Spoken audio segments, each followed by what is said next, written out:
My work as a live artist starts an important and unusual conversation about how we see the world. And I'm not even talking about beliefs or opinions.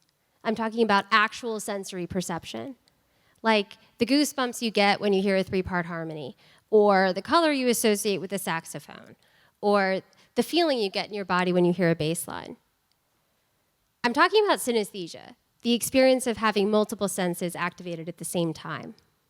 My name is Rebecca Titus, and I offer interactive visual art as live entertainment.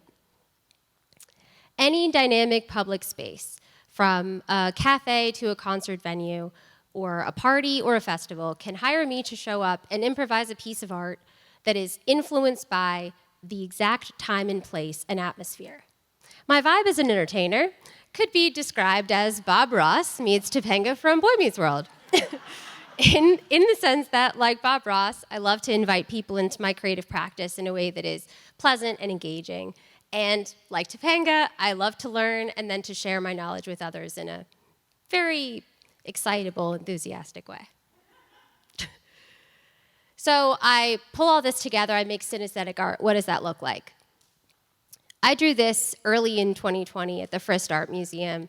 And if you look at the image in front of me, behind me, the texture and the shape of what you're looking at reflects the speed and the sharpness of the trumpet and the snare drum that I was listening to.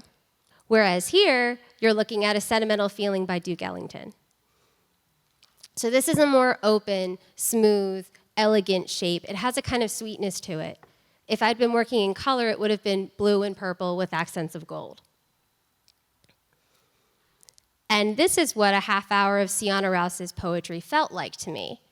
Rhythmic, light, spacious, even has an accidental hummingbird there in the center. Whether I'm working in black and white or in color, people find this really compelling to watch. It's kind of like an emergent game of I Spy, and since everyone sees something different, it's just a natural conversation starter. I really love that my work inspires people to slow down enough that they can actually be curious about sensory perception.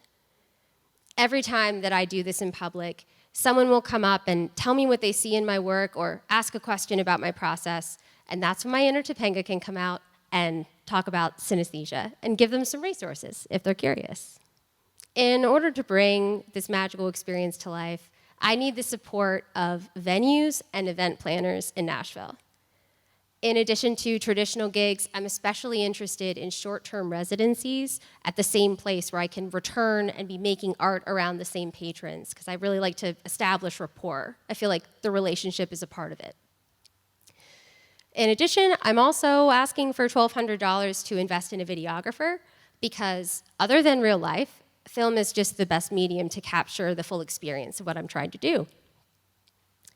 And lastly, I just really want to meet other artists and researchers and educators, really anyone who is drawn, like I am, to the intersection of art and science. The times are asking us to change, and it's my personal feeling that the highest use of our powers is to collaborate and find fresh, unexpected ways to work together. And when it comes down to it, don't you think that's what Bob Ross would want for us?